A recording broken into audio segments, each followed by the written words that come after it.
Exaucez Lungu TV, une plateforme pour votre croissance prophétique et pour l'édification des saints. Retrouvez prédication, évangile, enseignement, croissance prophétique et spirituelle, édification des saints, impact et sanctification, témoignages et miracles. Exaucez Lungu TV, la chaîne qui vous procure la vie. Chers téléspectateurs, bienvenue à nouveau sur votre chaîne Exaucez Lungu TV, la chaîne 100% prophétique. Alors merci encore d'être nombreux, comme vous l'êtes toujours, à partager et à suivre nos émissions. Nous sommes de nouveau sur le plateau de Exaucez Lungu TV pour aborder le sujet sur lequel nous sommes arrêtés la fois dernière, le parcours du prophète Exaucé. Alors nous avons abordé un peu ses débuts, nous avons abordé aussi ses échecs. Oui, ça arrive d'échouer, il faut l'accepter, mais il faut aussi accepter de rebondir par rapport à ces échecs. Alors nous avons aussi parlé de la préparation, parce que la préparation est importante dans le parcours. Et le prophète Exaucé a parlé aussi de sa propre préparation. Et aujourd'hui, nous allons un peu continuer sur son parcours, parce que vous avez peut-être pu le remarquer, nous n'avions pas encore fini. Nous avons parlé de ses débuts, nous avons parlé de sa situation à Paris, mais nous avons aussi un peu parlé de actuellement et de son message, et aussi de son parcours au Luxembourg, qui est un territoire assez différent de celui de Paris. Alors, je sais que le prophète Exaucé, bien évidemment, parce qu'on ne peut pas parler d'un parcours de quelqu'un sans de la personne elle-même. Bonjour, prophète Exaucé. Bonjour, Kétia. Comment allez-vous? Grâce à Dieu, que Dieu te bénisse, grâce sur grâce. Amen, grâce sur grâce. Alors, nous allons commencer comme dans nos bonnes habitudes. J'aime bien quand nous commençons par la prière. Est-ce que vous pouvez incliner vos têtes là où vous êtes, les spectateurs, et prions ensemble? Seigneur, merci parce que tu es le Tout-Puissant. Nous t'adorons non pas parce que nous connaissons que tu es le Tout-Puissant, mais juste parce que tu es Dieu. Ton amour est grand et c'est cet amour qui nous permet de pouvoir parler de ta part. Aide-nous à le faire à la manière qu'il faut. Comme toi tu le veux, non pas selon nous. Au nom de Jésus, que ta grâce nous couvre, nous te bénissons. Au nom de Jésus. Amen. Amen. Amen. Alors, comme j'ai un peu abordé auparavant, avant que nous commençons vraiment le vif du sujet, nous allons parler du parcours du prophète Exaucé. Il a partagé des choses quand même qu'il n'avait pas encore partagées dans les médias, donc je vous invite à resuivre l'émission précédente si vous ne l'avez pas encore vue. Mais aujourd'hui, nous allons parler encore un peu de la suite de son parcours. Parler un peu de ce qui s'est passé au Luxembourg. Le territoire luxembourgeois est assez particulier. C'est un territoire où la plupart des gens connaissent le Luxembourg pour les secteurs bancaires, pour l'argent, pour les impôts, pour des choses un peu matérialistes. Et c'est un territoire assez particulier par rapport à Paris. Alors nous allons comprendre un peu comment le prophète Exaucé a fait pour s'installer au Luxembourg, pour commencer une église au Luxembourg, un territoire un peu hostile à la vie chrétienne, comme nous avons pu l'aborder dans d'autres émissions. Et nous allons aussi un peu rebondir sur ce par quoi nous sommes arrêtés. Alors vous avez parlé du fait que vous avez dû vous déplacer vous-même. D'autres églises, on voit qu'ils envoient quelqu'un pour commencer une église ailleurs, une extension ailleurs, mais pour le Luxembourg, pour la MEAS Luxembourg du moins, vous vous êtes déplacé vous-même et vous avez un peu parlé de ça. Est-ce qu'on peut un peu faire la suite de cette chose? Comment est-ce que vous êtes déplacé? Comment est-ce que vous êtes arrivé au Luxembourg? Vous êtes parti vous-même, c'est quand même assez particulier. Et vous avez commencé l'église vous-même au Luxembourg, donc vous êtes déplacé vous-même. Et vous avez laissé quelqu'un aussi à Paris, c'est-à-dire que vous avez laissé votre, entre guillemets, maison mère pour partir installer ailleurs. Voilà, j'ai appris avec la grâce de Dieu de pouvoir ne pas seulement être un prophète du ministère, mais être aussi, faire partir aussi du peuple prophétique, ou je dirais d'être prophétique plutôt qu'être seulement un prophète. Parce qu'on peut être un prophète, mais on n'est pas prophétique. Parce que être un prophétique, c'est vivre vraiment le prophétique. Et vivre le prophétique, c'est savoir lire le cœur de Dieu en chaque instant. C'est-à-dire selon les saisons, selon les circonstances et selon les lieux même. Pour venir ici, Dieu sait disposer les choses. Le Seigneur reste quand même souverain dans toutes choses. On a connu des problèmes à Paris. On a connu des problèmes, il y a eu des départs, il y a eu vraiment... L'église était à 90%, il y a eu... à 90%, l'église était partie. Voilà. C'est-à-dire, si on était à 150, vraiment, si on faisait des cultes, le moins de personnes qui pouvaient être là, c'était au moins 150 personnes, par la grâce de Dieu. Et quand il y a eu des départs, on était resté quasiment à 18-20 personnes. Wow. Wow. Voilà. Et à ce niveau, déjà, moi, j'avais moins de travail. Du coup, tu es pasteur, tu n'as plus vraiment assez de brebis à l'église. Plein de soucis, plein de problèmes. Il y a eu des départs pour des raisons X et Y. Tu sais, moi, je dirais déjà, il y a eu des départs parce que je n'avais pas encore atteint la maturité de pouvoir asseoir les gens. Ok. Les dons spirituels étaient là, il y avait des prédications, des gloires, et les gens étaient impactés. Mais ça ne reste que les impacts, quoi. Voilà. Après, à un moment donné, dans le travail de Dieu, il faut que les gens s'assoient au travers de la doctrine il faut transmettre la vision, ce que tu as reçu de la part du Seigneur. Alors ça fait que j'avais moins de travail à faire à Paris parce que l'église avait connu des problèmes. Dieu a ouvert une brèche au Luxembourg. Comment? Je suis venu au Luxembourg pour rendre visite à ma belle-tante, la tante de mon épouse et tout, qui avait perdu son mari. Okay. Et bizarrement, avant même que je vienne assister au retrait de deuil de son mari, il y a quelques mois en arrière, je me rappelle, au mois de mars, un certain, je crois, 25 ou 26 mars 2005, j'étais venu au Luxembourg pour accompagner un frère à moi, un cousin à moi, qui est pasteur aussi, qui devait se marier. Et quand on est arrivé à la gare de Luxembourgville. On s'était fixé de se rencontrer à la gare de Luxembourgville. Quand je suis arrivé là, j'entends une voix qui me dit « Tu auras une église ici ». J'ai dit « Comment j'aurai une église ici? C'est un pays calme et tout. » Moi, j'étais à Paris, ça bouge un peu trop. Et on te dit « Tu auras une église ici ». Et sur le coup, je rejette. Et j'ai compris dans le prophétique, il y a un principe. Tout ce que tu rejettes tout de suite, c'est ce qui est la volonté de Dieu. C'est que tu refuses de faire tout de suite. Quand Dieu te dit quelque chose, tu refuses, c'est ça la volonté de Dieu. C'est aussi une voie de Dieu. Parce que Dieu, Dieu parle tantôt d'une manière, tantôt d'une autre. Dieu a ses façons de pouvoir nous parler. Moi, souvent, quand Dieu me dit quelque chose et que je dis tout de suite non, la volonté de Dieu est là. Oui. Dans mon alliance avec les Seigneurs, des fois, on fonctionne comme ça, nous deux. C'est-à-dire, tout de suite, j'avais entendu cette voix-là. Et Dieu a créé une occasion. Et ça fait que la belle tante avait tellement de problèmes aujourd'hui, et elle est évangéliste, et c'est une de mes filles à la foi, c'est la première personne être consacrée, disons ordonnée dans le ministère parmi tous mes fils et mes filles ici au Luxembourg. Voilà. Elle sert Dieu à côté de moi comme évangéliste. Mais c'est au travers d'elle qu'on est venu. J'étais en train de faire Paris, Luxembourg. Aujourd'hui, par la grâce de Dieu, lorsque les gens nous voient, ils ne savent pas le background, ils ne savent pas qu'est-ce qu'on a pu endurer. C'est qu'on a dû souffrir. C'est-à-dire, j'ai fait 3 ans, c'est-à-dire de décembre 2005 à décembre 2008, toutes les semaines, je venais au Luxembourg pour apporter la parole de Dieu. Il faut faire 54 semaines multipliées par 3. Où je devais prendre les TGV, sans oublier qu'à cette époque-là, c'était le corail, les trains à grande ligne. Il n'y avait pas encore le TGV, je faisais 4 heures de route. On finit les cultes à Paris à 12h30, je prends la route pour venir ici. Ici, on avait les cultes le soir. Il fallait faire des allers-retours, la fatigue, les difficultés de la vie de tous les jours, les difficultés financières, des problèmes de tous les jours et des combats même qu'on a dû rencontrer dans cette nation. C'est tout à fait normal. Quand tu viens dans une nation, dans un territoire comme le Luxembourg c'est un beau pays, très calme. Aujourd'hui, ça commence à bouillonner un peu. Et les gens gagnent bien leur vie. Et des fois, il y a des gens qui n'ont même pas besoin de Dieu. Parce qu'apparemment, ils sont bien. Mais tu vas voir qu'on n'a pas besoin de Dieu parce qu'on a une bonne paye. On a besoin de Dieu parce que Dieu est Dieu, parce qu'on a des besoins au-delà des finances. Amen. Mais c'est une nation qui rejette les serviteurs de Dieu. C'est une nation qui rejette les églises. Et dans cette nation, le peu d'années que je fais ici, j'ai vu des églises commencer et se fermer. Aujourd'hui, je vois pas mal d'églises dans cette nation, mais c'est pas évident. C'est pas évident. Et par la grâce de Dieu, on est là. Ça a été difficile. Ça a été vraiment difficile. Sans compter les critiques, sans compter des problèmes, sans compter des réalités, sans compter des mensonges, sans compter plein de problèmes. On a fait face à ça. Et le Seigneur nous fait grâce. Tout doucement, on est en train d'avancer. Mais alors, vous avez parlé du fait que à Paris, il y avait une situation un peu, entre guillemets, instable. Il y a eu un shift, un changement un grand nombre de personnes et puis un grand nombre d'absents, du coup.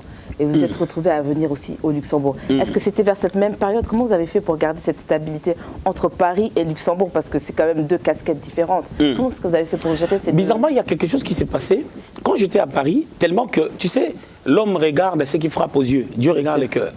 Moi, le peu de gens qui étaient restés, quand je voyais que je prêchais devant... Parce que nous, ici, en Europe, on a, quand quelqu'un arrive à réunir 200 personnes dans son église, 150 personnes, ici en Europe, avec cette difficulté, surtout au Luxembourg, même à Paris, avec cette difficulté de pouvoir réunir les gens, c'est pas toujours évident. C'est pas comme en Afrique où les gens viennent à l'église des fois parce qu'ils ont faim. Ici, mayonnaise, ketchup, c'est pas, on fait pas des prières pour ça. Au pays, des fois, on fait des prières pour commencer par la mayonnaise. Moi, je connais des gens, tu lui demandes, tu connais le ketchup, il connaît pas le ketchup. Tu comprends? Mais ici, c'est pas ça le problème. Donc les problèmes commencent à un certain niveau. Et donc du coup, on avait vraiment pour faire la balance, c'était pas facile. Si je dis que c'est facile, je mens. C'était quand même difficile parce que quand je viens ici, ce que j'aime, ce que Dieu est en train de faire, j'avais une autre image. d'une nouvelle église jeune qui commençait. Il n'y avait pas beaucoup de gens, mais j'avais cette facilité, cet équilibre de se sentir à l'aise pour prêcher. Et à Paris, tellement que mon temps était fini, j'avais une certaine lourdeur même pour prêcher. À un moment donné, je me retrouvais, j'ai dit, je vais prêcher quoi? C'est comme si j'avais la vision sur les passés, sur sur les gens qui étaient là, la forme qu'on avait et tout. Cette église-là qui adorait le Seigneur, il y avait des gens, alléluia, amen et tout. Mais ici, j'avais l'idée que c'est une nouvelle chose. Ou c'est Dieu qui sait faire les choses. Tu sais, quand ce n'est plus ton territoire, tu sens un dégoût. Quand j'étais à Paris, je n'étais pas à l'aise. Quand j'étais ici, j'étais mieux. Voilà. Malgré les réalités, les grands combats du début ici, mais je me suis toujours senti à l'aise quand je suis au Luxembourg, même jusqu'aujourd'hui. C'est vrai, par la grâce de Dieu, je m'arrive de voyager beaucoup. J'ai toujours tendance à pouvoir revenir chez moi, revenir au Luxembourg. Chez vous, au Luxembourg. Oui. Ici, le Luxembourg, c'est vraiment chez moi. Le Luxembourg, chez moi. Pourtant, c'est calme. Oui. Alors, du coup, vous avez parlé du fait que vous avez fait certaines erreurs. Comment est-ce que vous avez fait pour ne pas reproduire ces erreurs au Luxembourg? Parce que c'est quand même des erreurs, vous avez dit, c'est dans la manière de gérer l'Église. Ça lié aussi à votre caractère, parce que vous avez une manière un peu stricte de dire les choses, ou un peu réelle de dire les choses sans passer par 4 chemins. Comment est-ce que vous avez fait pour ne pas reproduire la même chose? Ou est-ce qu'il fallait reproduire la même chose? L'homme dans la vie doit apprendre à s'autocritiquer. C'est-à-dire nous devons faire l'autocritique de notre personne face à la parole de Dieu. C'est-à-dire, il y a des choses, tu te dis, est-ce que tu as vraiment besoin de dire à quelqu'un, toi-même tu te critiques, tu dis, frère exaucé, est-ce que tu as vraiment besoin de dire à quelqu'un, toi ta place n'est pas ici, ne viens plus? Est-ce que tu as vraiment besoin? Si on peut entrer dans le cadre de l'œuvre de Dieu, l'œuvre c'est à Dieu, l'église c'est à Dieu, si on peut voir les choses de cette manière, est-ce que tu as vraiment besoin? Qu'est-ce que ça changerait en toi? Parce que Dieu lui-même, il voit des gens sur la terre, ses créatures. Jésus lui-même, il était à la croix. Avant qu'il monte à la croix, on l'a tabassé par ses créatures. Le Seigneur est créateur, Jésus est créateur. Colossiens chapitre 1er, 13 à 16, tout a été créé par lui, pour lui et en lui. Et au commencement, la Bible déclare, créons l'homme à notre image. Genèse chapitre 1er, verset 26, créons l'homme à notre image. En Dieu, il y a le Père, le Fils et le Saint-Esprit. Jésus-Christ est créateur. C'est l'empreinte de la personne de Dieu. Mais il voit ces créatures en train de tabasser, il comprend que c'est une saison. Mais pourquoi moi je ne peux pas comprendre que c'est une saison que cette personne-là soit comme ça? Demain, peut-être qu'il comprendra. Mais pourquoi je peux lui dire, par exemple, des parties de l'église? Tu vois, ces genres d'erreurs, il fallait faire l'autocritique. Mais c'est vrai, je fais l'autocritique, mais il y a aussi les conseils des gens. J'ai dû parler avec mon pasteur qui m'a dit, il m'a toujours dit une phrase. Aujourd'hui, il ne me le dit plus. Hey, les cœurs des pères. Oh, ça, j'en ai entendu. Des fois, il me disait, hey, les cœurs des pères. Je me souviens, même, il y a une de mes filles, Eunice, je lui répète des fois la même chose, tu sens dans son cœur, il dit, papa, quand même, des fois, il me répète la même chose, des fois, je suis fatigué de ça, mais bon. Ça entre quand même. Voilà. Donc, moi aussi, mon père spirituel, je sais, quand je vais lui parler, il va, hey, les cœurs des pères. Je sais qu'il finira par là. Tu comprends? J'en ai entendu. Mais un homme de Dieu que j'avais rencontré comme ça, il est de Brazzaville. À un moment donné, il a habité à Paris, je crois, pendant 1 année ou 2 ans, comme ça, il était à Paris. Il m'a parlé, je peux même citer son nom, le bishop Bruno Nguewiya. Il m'a donné un conseil merveilleux. Je lui avais posé 2 questions. Je lui ai dit, je vois que tu as un grand ministère, c'est un homme que Dieu utilise beaucoup. J'étais dans son église à Brazzaville, au jour d'aujourd'hui, il y a 18-19 ans en arrière, 99-2000 par là. Il me dit, je lui ai dit, je vois que tu n'as pas une grande église, mais tu as un grand ministère. Il est beaucoup sollicité, beaucoup invité et tout. À cette époque-là, aujourd'hui, on s'est perdu de vue. Je ne sais même pas qu'est-ce qu'il est devenu. Mais je lui ai posé cette question. Je lui ai dit, comment ça fait que tu n'as pas une très grande église? Mais je vois qu'il avait des personnes de qualité, des colonels, des généraux et tout, des cadres dans son église. Mais il n'avait pas une très très grande foule. Il m'a répondu, il m'a dit, c'est peut-être aussi ma question. Et moi-même, je n'ai pas de réponse, donc je ne sais pas quoi te dire à ce sujet. Mais ma deuxième question que je lui avais posée, c'était, ça fait longtemps, ça c'est des choses de 2005, hein.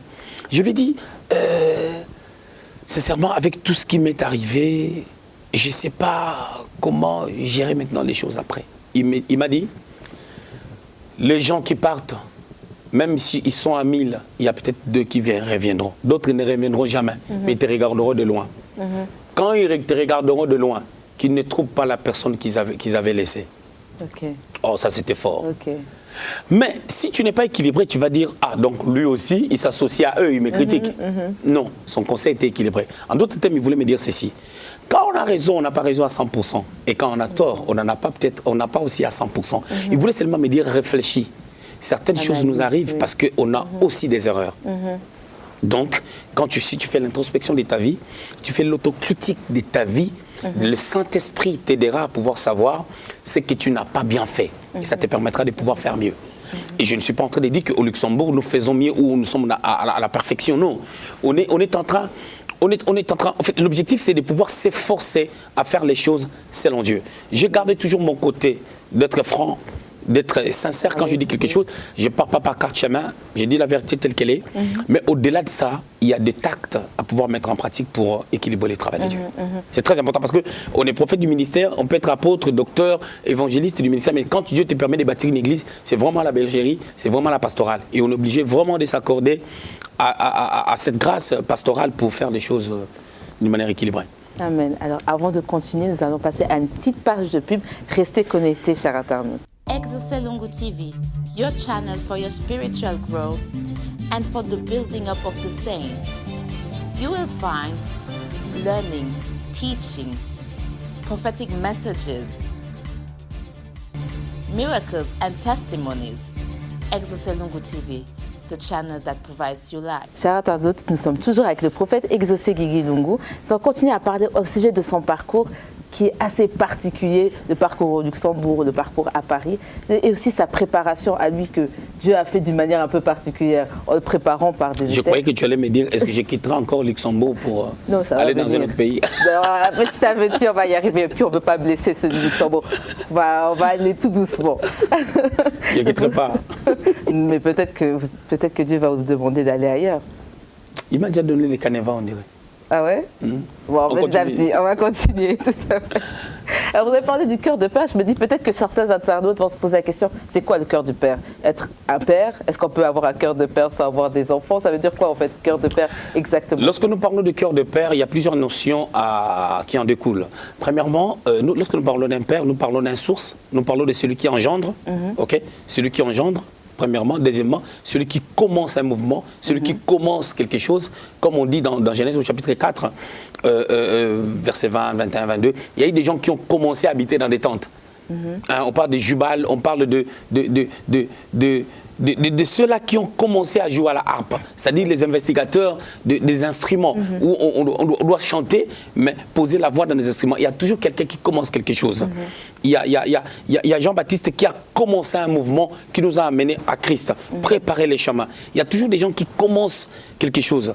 Donc, je dirais, quand on parle d'un père, déjà, il doit être quelqu'un qui est formé, qui a un bagage pour préparer un peuple.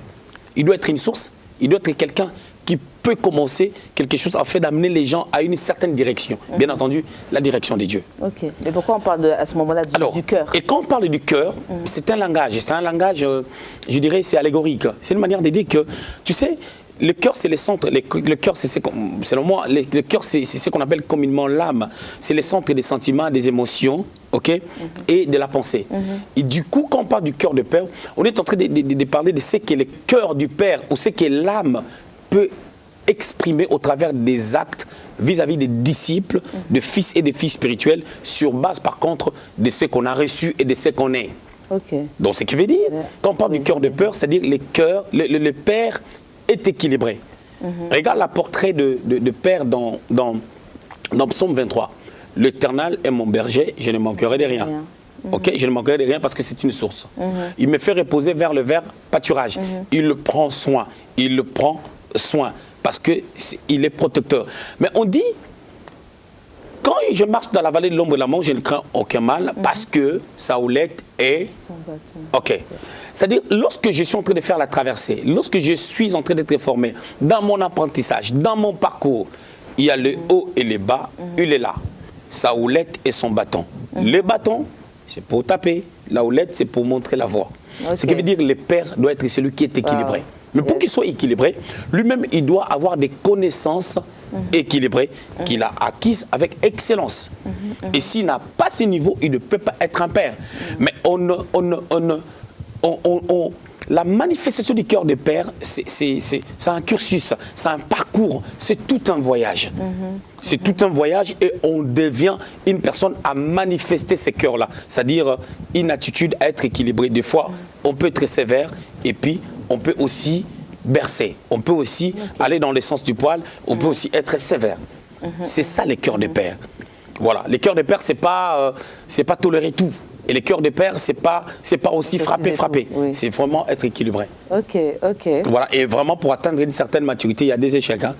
Il y a eu des gens, j'ai toujours dit à mon épouse que il y a eu d'autres personnes, si j'étais comme je suis aujourd'hui par la grâce de Dieu, certaines personnes, je n'allais pas les perdre. Ah, ouais. Oui, parce que j'ai un frère à l'église, par exemple. Quand il est venu à l'église, il y a 6-7 ans en arrière, il m'appelait frère. Ok. Oui, le culte va se terminer, tu as prêché, tu as fait tout ce que tu avais à faire à la fin. Il m'a même expliqué que non, moi j'aime bien t'appeler frère. Mais il a été dans des églises, il sait que je suis pasteur ordonné et tout, mais lui, il m'appelle frère. Mais si c'était à Paris, j'allais le chasser de l'église. Quand j'étais à Paris. Mais ici, je savais que quand il va atteindre la maturité, Jésus dit à Pierre, lorsque tu seras grand, lorsque tu seras vieux, quelqu'un te prendra et t'amènera là où tu ne voudras pas. Je sais que lorsqu'il va avoir la maturité, il faut que je lui laisse le temps de comprendre. Comme Dieu aussi m'a laissé le temps de comprendre certaines choses. Ah oui. Tu comprends? Je lui ai laissé le temps et après ça a changé. C'est pas moi qui lui ai mis des paroles dans la bouche. Mais c'est Dieu. Par le Saint-Esprit au travers des enseignements. La patience dans le parcours. Ouais.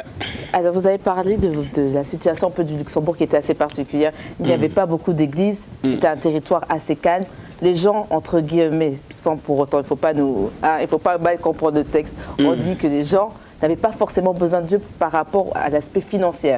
On peut voir que souvent les gens viennent au Seigneur à cause de l'aspect financier, parce que j'ai besoin d'argent, je manque, quoi que ce soit. Mais au Luxembourg, ce n'était pas forcément le cas.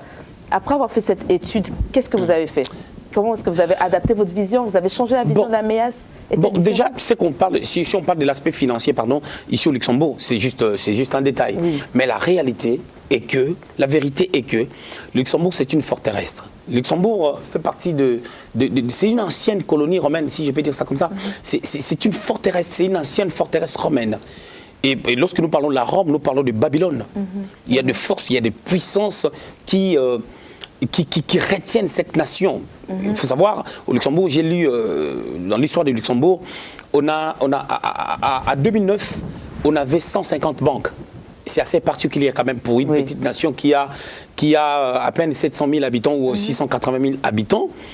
150 banques, il y a quasiment 10 ans en arrière. C'est beaucoup. Et aujourd'hui, 9 ans après, je ne sais pas si on en est à combien.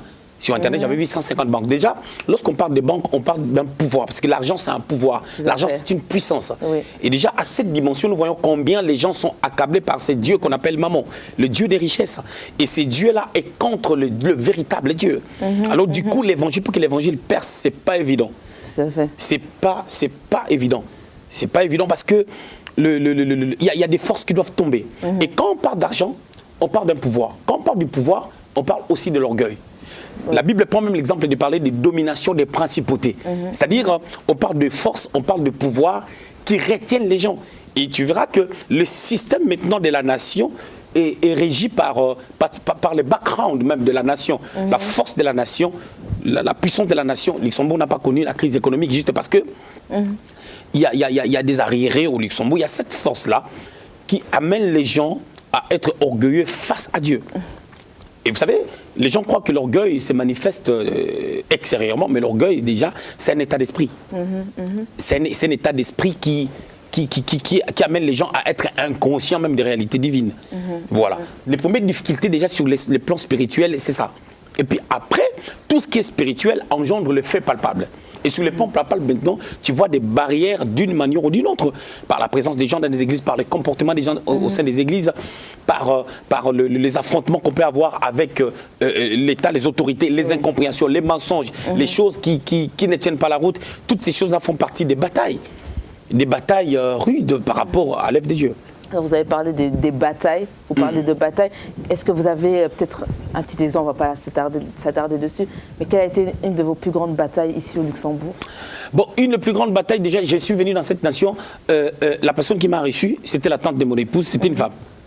Elle était une femme, elle m'a reçu. Les gens ont dit qu'elle a tué son mari, elle a pris un homme et un amant, et elle est en train de mentir aux gens que c'est un pasteur.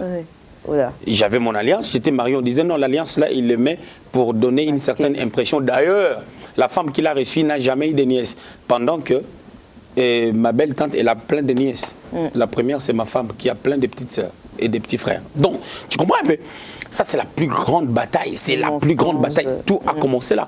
Et les gens venaient à l'église par curiosité pour voir quel est cet homme-là qu'on a dit que la femme-là a tué. Vous savez, il y a trop de spéculations au milieu des Africains et tout. Pour ne pas parler des Congolais, au milieu des Africains en général, c'est un peu la même chose, la même peau. On dit, les gens venaient pour voir, plutôt que pour chercher la face de Dieu. Et d'autres personnes dans ces genres de nations où les gens allaient prier ailleurs, les gens font de voyage, jusqu'aujourd'hui il y a des gens qui le font, aller à Paris pour chercher la face de Dieu tous les dimanches, chaque week-end aller à Paris ou à Bruxelles et tout pour chercher la face de Dieu, chercher la délivrance. Et ces genres de pratiques amènent les gens à chercher plutôt la délivrance ou la solution à leurs problèmes au lieu de connaître Dieu. Donc j'ai trouvé la nation dans cette situation. Et vraiment, en travaillant, la deuxième bataille, c'était la perte des âmes. Quelqu'un a besoin qu'on lui sorte les démons dans sa cuisse, dans son genou, dans son front, derrière son dos. Mais toi, tu les amènes à comprendre comment adorer le Seigneur, à comprendre comment marcher avec Dieu, comment prier à Dieu. Mais c'est contradictoire. Lui, il a besoin que son problème ait la solution tout de suite. Déjà, le deuxième problème que j'ai eu, c'est ça. Donc, c'est les deux exemples que je peux donner. Il y en a tellement beaucoup, mais je dirais, avec ça, déjà, on peut se faire l'idée des batailles. Parce que la conception, il y avait des gens qui quittaient Luxembourg, qui allaient au Nigeria, parce qu'on doit les sortir des démons. On doit les sortir des démons, caractère zéro. Quelqu'un peut ingérer facilement. J'avais des gens au culte comme ça, tu prêches la parole de Dieu, quelqu'un s'élève, il dit je ne suis pas d'accord. Oui, j'ai eu ce genre de choses. J'ai eu ce genre de choses, mais j'ai béni le Seigneur au travers de l'enseignement. Un exemple bête, mon fils qui s'occupe des médias, Augusto, des gens qui l'ont amené à l'église et tout, oui, ces genres de comportements, ils sont partis, mais il est resté. Pourquoi? Parce qu'il a écouté la parole. Et Dieu s'est révélé à lui pour comprendre que ma place est ici. Mais ça a été un travail difficile. Et des fois, les ont dit, s'affronter avec la parole, c'est que tu es en train de prêcher et ce n'était pas évident. On devait passer des temps dans la prière. La prière nous a beaucoup aidés parce que la prière entre dans des endroits où les hommes n'entraient pas. On a passé des temps dans la prière vraiment pour essayer de briser des forteresses, comprendre quelle est la pensée de Dieu par rapport à cette nation. Et je dirais même dans nos débuts, on a essayé un peu de tâtonner un peu jusqu'à ce qu'on a trouvé la bonne direction. Et aujourd'hui, ça fait quand même par la grâce de Dieu un bon moment où il n'y a plus de départ. Ça fait 4 ans jour pour jour. Il n'y a plus de départ où tu vois un moment que les gens sont en train je dirais, ce qui a été imprimé dans leur cœur par rapport à ce que j'avais reçu de la part de Dieu, et aussi ils commencent à les imprimer dans la vie des autres par la grâce de Dieu. Amen. Je pense que là, vous avez quand même fortifier certains hommes de Dieu peut-être qui sont dans cette situation, ou certains jeunes pasteurs qui ont commencé leur église et qui se retrouvent dans cette situation de comprendre un peu le territoire où ils se trouvent, les difficultés qu'ils peuvent rencontrer, parce que vous en avez aussi rencontré. Parfois, on n'y pense pas, mais vous avez aussi rencontré. Il y a une option en théologie qu'on appelle la missiologie. Moi, je n'ai pas fait la missiologie, moi j'ai fait dogmaticien. En fait, moi je suis bibliste et dogmaticien de formation théologique. Et il y a une branche qu'on appelle la missiologie. Moi, je ne l'ai pas fait. J'ai eu un tout petit peu ces cours-là, juste dans ma branche que j'avais faite. Dans ce cours de la missiologie, on apprend comment bâtir les églises, comment faire la mission. Parce que la mission, ce n'est pas seulement de bâtir des églises, c'est aussi encourager les églises, c'est aussi relever un peuple, c'est aussi affecter les gens d'une manière évangélique, ainsi de suite. Mais c'est aussi l'étude des territoires. Quand tu viens dans un endroit, il faut faire l'étude des territoires. Et l'étude des territoires, c'est fait naturellement et spirituellement. Il faut étudier, il faut regarder, il faut avoir un concept. Parce que quand tu arrives à un endroit, il faut déjà savoir qu'est-ce que Dieu veut. Abraham arrive dans la terre promise. La Bible dit il offra un sacrifice. C'est-à-dire le fait d'offrir un sacrifice, il veut être en contact avec Dieu pour savoir qu'est-ce que Dieu pense de ces lieux. Ça, c'est déjà une réalité. Et puis après, il y avait une histoire de contrée. La contrée était devenue petite. Il commence à étudier la contrée. Il regarde l'état de cœur de Lot. Ok? Il dit à Lot, toi choisis. Il savait que Lot va partir. Parce que lui, il était convaincu que Dieu l'a placé là. Il sait que Lot va partir. Et quand Lot est parti, il est resté dans ces territoires-là. C'est ces territoires qui était devenu après Israël. Après des siècles et des siècles. C'est-à-dire, il faut étudier les territoires, et quand tu étudies les territoires, il y a des choses à enlever. Il y a des personnes à ne pas être avec. C'est très important. Yes. C'est vraiment très, très, très important. Ouais. Je me rappelle une fois, il y a une de mes filles spirituelles, Sandra, qui a dit non, il y a un serviteur de Dieu, un pasteur, c'était un pasteur blanc qui voulait me rencontrer. Et elle, dans son cœur, si je l'avais dit que je préfère pas le rencontrer, elle allait être choquée. C'était dans ses débuts. J'ai rencontré les pasteurs. Les pasteurs m'ont dit, depuis que tu es venu dans cette nation, tu es en train de troubler la nation. Et là. Tu comprends? Et tout de suite, tu comprends qu'il y a des personnes, on ne peut pas faire marche ensemble. Oui. Voilà.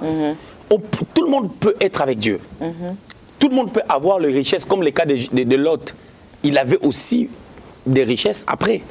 Mais ça ne veut pas dire que on doit rester ensemble avec Abraham. Il faut comprendre ça. Voilà, il y a des choses à comprendre juste en étudiant les territoires. Tout à fait.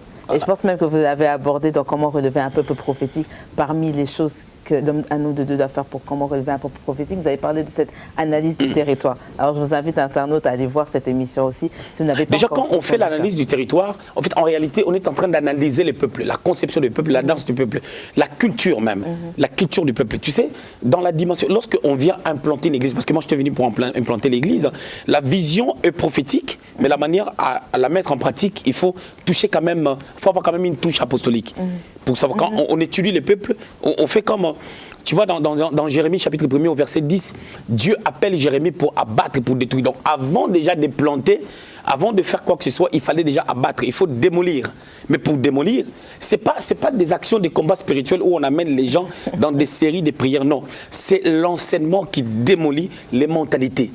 Hein? On est en train de dire dans 2 Corinthiens chapitre 10, au 6e verset, que nous sommes prêts à renverser les forteresses et à punir tout esprit qui s'élève contre la connaissance de Christ. C'est-à-dire qu'il y a des esprits qui sont contre la connaissance de Christ. Pour les renverser, il faut amener la connaissance de Christ. Quand la connaissance de Christ va venir, ça va renverser le manque de connaissance de Christ. Amen. Et la connaissance de Christ prendra place dans le cœur des gens et un peuple prophétique va se relever. C'est un travail très, très complexe. Oui. C'est un travail vraiment, je dirais, un travail de pointe. Un travail qu'il faut faire minutieusement, pas à pas.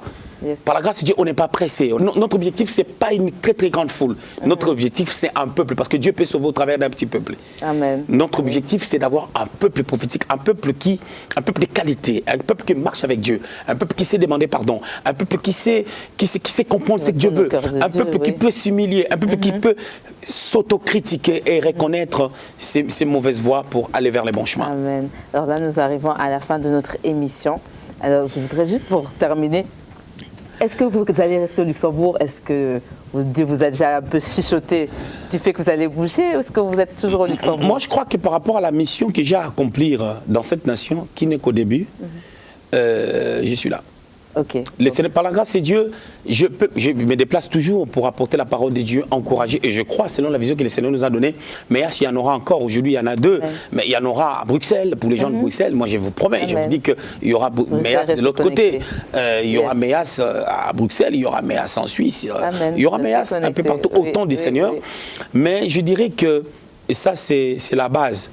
On avait une force dans mon pays d'origine, on appelait ça base Kamina. Ça, c'est la base, c'est-à-dire là où on forme des militaires. Amen. Donc, c'est la base. Et là où il y a la base, il faut que moi-même, je sois là. Yes.